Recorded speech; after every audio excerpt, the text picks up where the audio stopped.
우상의 제물에 대하여는 우리가 다 지식이 있는 줄을 알아. 지식은 교만하게 하며 사람은 덕을 세우나니. 만일 누구든지 무엇을 아는 줄로 생각하면 아직도 마땅히 알 것을 알지 못하는 것이요. 또 누구든지 하나님을 사랑하면 그 사람은 하나님도 알아주시느니라.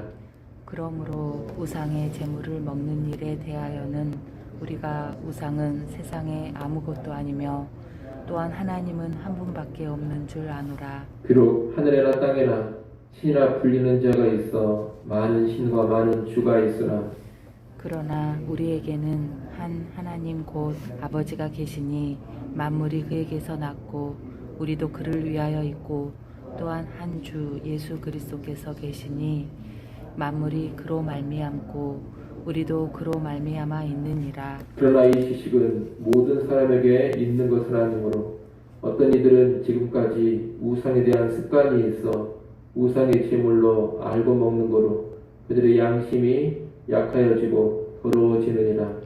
음식은 우리를 하나님 앞에 내세우지 못하나니 우리가 먹지 않는다고 해서 더 못 사는 것도 아니고 먹는다고 해서 더 잘 사는 것도 아니니라. 그런즉 너희의 자유가 믿음이 약한 자들에게 걸려 넘어지게 하는 것이 되지 않도록 조심하라.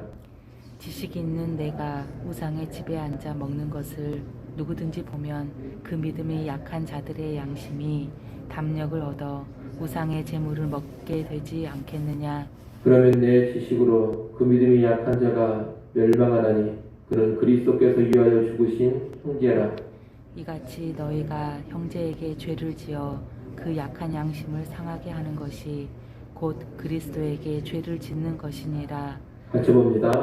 그러므로 만일 음식이 내 형제를 실족하게 한다면 나는 영원히 고기를 먹지 아니하여 내 형제를 실족하지 않게 하리라. 아멘. 오늘 본문은 우상의 제물을 먹는 문제를 다루고 있습니다. 고린도와 같은 이방의 도시들에는 우상 숭배가 만연했고 많은 음식물이 우상의 제단에 바쳐졌습니다. 이런 이방 도시들에서는 도시 사람들이 우상의 신전에 가서 우상에게 제사한 후에 제단에 바쳐진 음식을 나누어 먹는 것이 관례였습니다.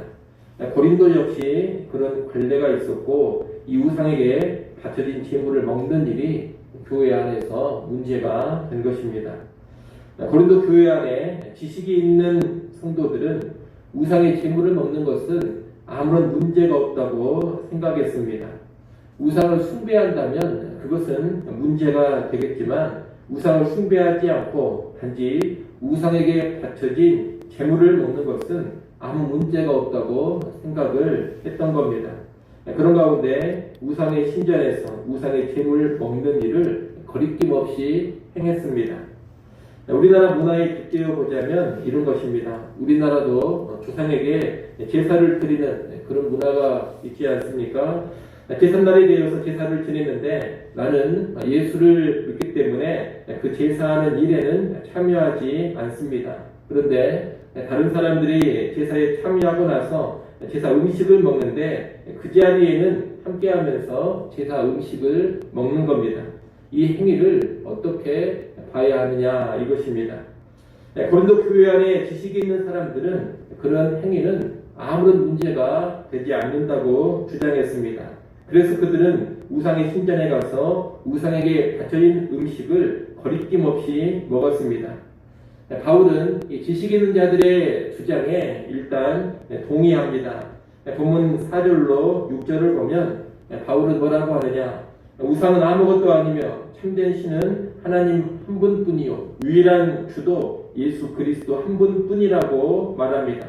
이 말의 뜻은 우상은 아무것도 아니기 때문에 우상에게 바쳐진 제물을 먹는 일도 아무런 문제될 것이 없다는 것입니다. 이것이 지식적으로는 맞습니다.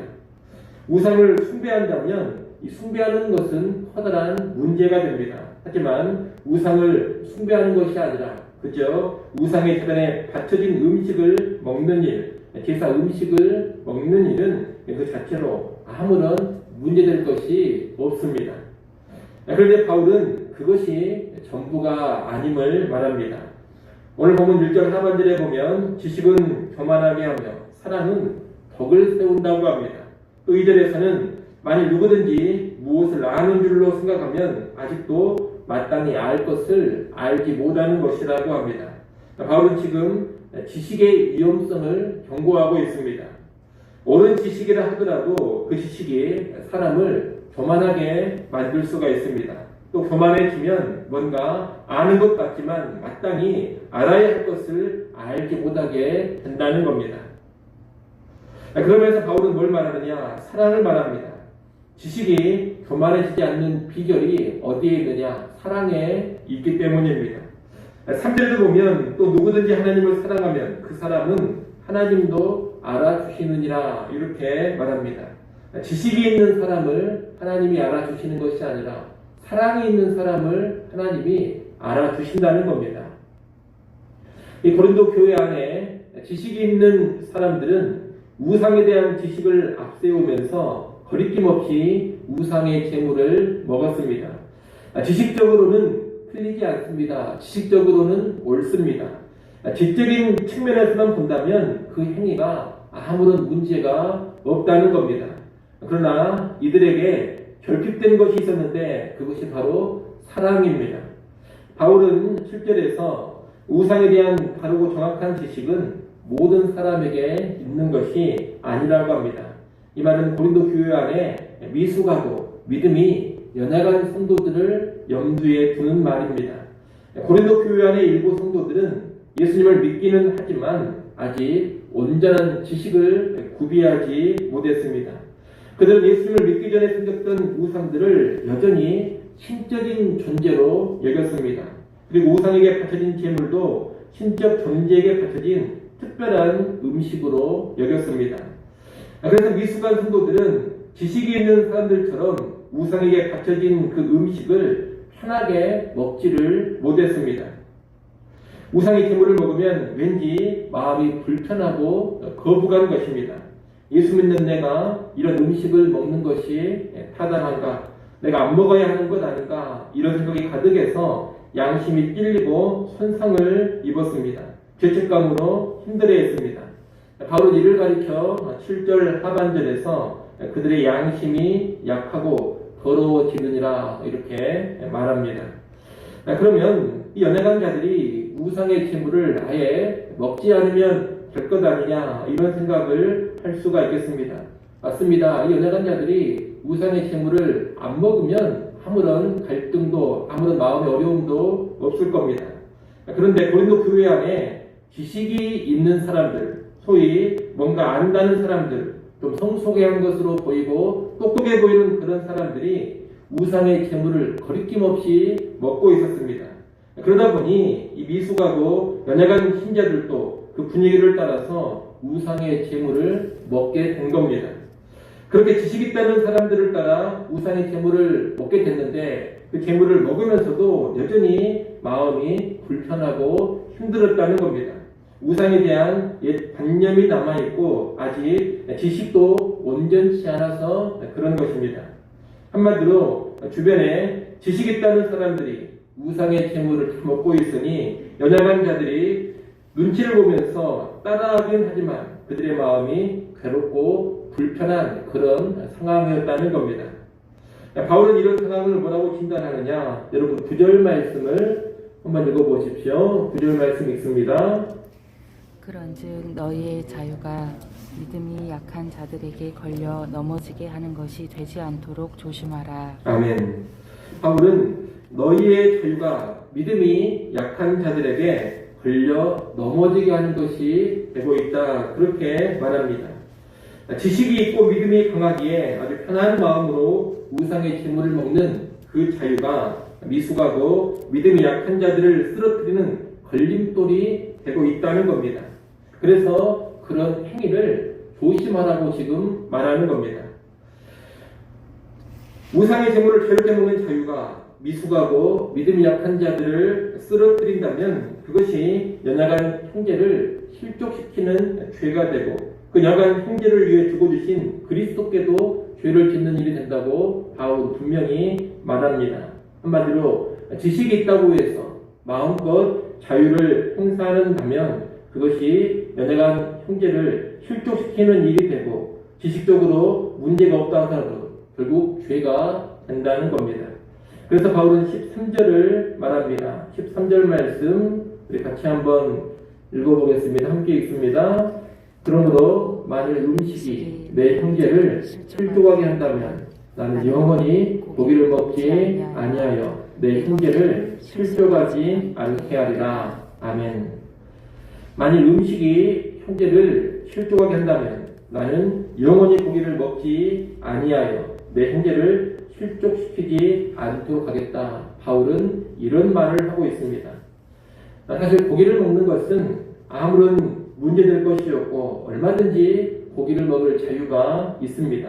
하지만 만약 그 행위가 내 옆에 있는 형제를 실족시킬 수 있다면 그 자유, 그 권리를 얼마든지 포기하겠다는 겁니다.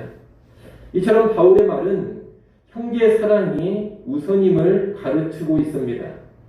지식보다 우선인 것이 뭐냐? 바로 사랑이라는 겁니다. 나의 자유, 나의 권리보다 더 앞세워야 하는 것이 뭐냐? 형제 사랑이라는 겁니다. 우리 그리스도인들은 언제나 이 사랑을 앞세워야 정말로 성숙한 신자가 되는 겁니다. 여러분, 지식에 사랑이 결여되면 반드시 교만해지고 맙니다. 지적으로 아무 문제가 없다고 주변 사람들을 의식하지 않고 거침없이 행동하고 있다면 그것이 교만한 지식이요. 그 교만으로 인해서 형제를 실족시키게 됩니다. 그리고 그리스도께도 죄를 짓게 됩니다. 하나님은 그런 지식을 전혀 인정해 주시지 않습니다.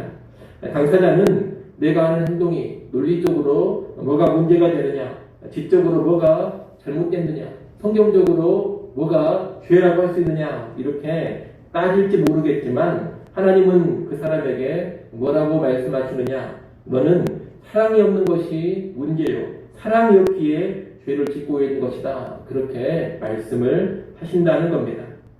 그러니 오늘 우리는 우리의 신앙의 삶을 주의 깊게 살펴야겠습니다. 혹시라도 내가 가지고 있는 것이 옳은 지식이라고 해서 그 지식만을 내세우며 살고 있지는 않습니까? 내가 아는 것이 옳기 때문에 그 옳은 주장만을 내세우면서 무례하게 행동하고 상처 주는 행동들을 하고 있지는 않습니까? 내 행동이 지식적으로 문제될 것이 없기에 주변 사람들을 전혀 배려하지 않고 거침없이 행동하고 있지는 않습니까? 미숙하고 연약한 사람들을 신경 쓰지 않고 내 행동에 뭐가 문제가 있느냐, 성경적으로 뭐가 잘못됐느냐 이런 태도로 살고 있지는 않습니까? 그렇다면 뭐가 없는 것이냐? 사랑이 없는 겁니다. 그리고 그 사랑 없음으로 인해서 하나님께 책망 들을 일을 하고 있는 겁니다. 우리는 지적으로는 아무런 문제가 없는 행동이고 성경적으로 타당한 행동이라 하더라도 사랑 없이 행한다면 그것이 곧 죄가 된다는 것을 잘 알아야 되겠습니다. 지적으로 옳은 행동도 교만 중에 행하고 사랑 없이 행하면 죄악이 되고 맙니다. 여러분, 지식은 중요하고 반드시 필요한 것입니다만 사랑이 없는 지식은 아무런 소용이 없는 겁니다. 그러니 지식만 가지고 살아가지 마시고 사랑으로 살아가시기를 바랍니다.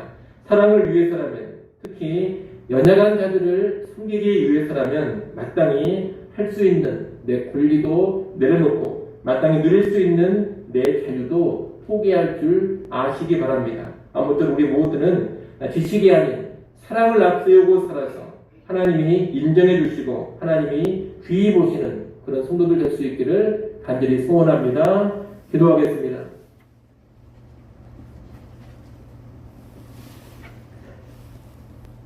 하나님 아버지, 지식보다 귀한 것이 사랑이요, 지식보다 귀한 것이 연약한 자들을 실족하지 않도록 사랑으로 지켜주는 것임을 잘 깨닫게 하여 주시옵소서.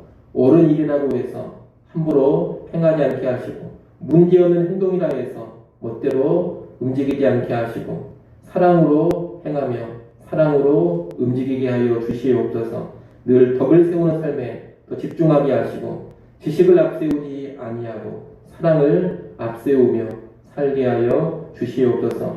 교회 안에도 지식만이 넘쳐나는 그런 메마른 교회 되지 않게 하시고 사랑이 가득한 참되고 성숙한 교회 되게 하여 주시옵소서. 하나님, 이 시간도 기도하는 자리로 우리를 불러주셔서 감사합니다. 하나님 앞에 우리 모든 필요 아뢰게 하시고 십자가 아래 우리 모든 짐 내려놓게 하여 주시옵소서. 오늘 하루를 살아갈 때에도 하나님의 선하시고 기뻐하시고 온전하신 뜻을 잘 분별케 하시고 그 뜻을 따라 살아가게 하여 주옵소서. 예수님의 이름으로 기도드리옵나이다. 아멘.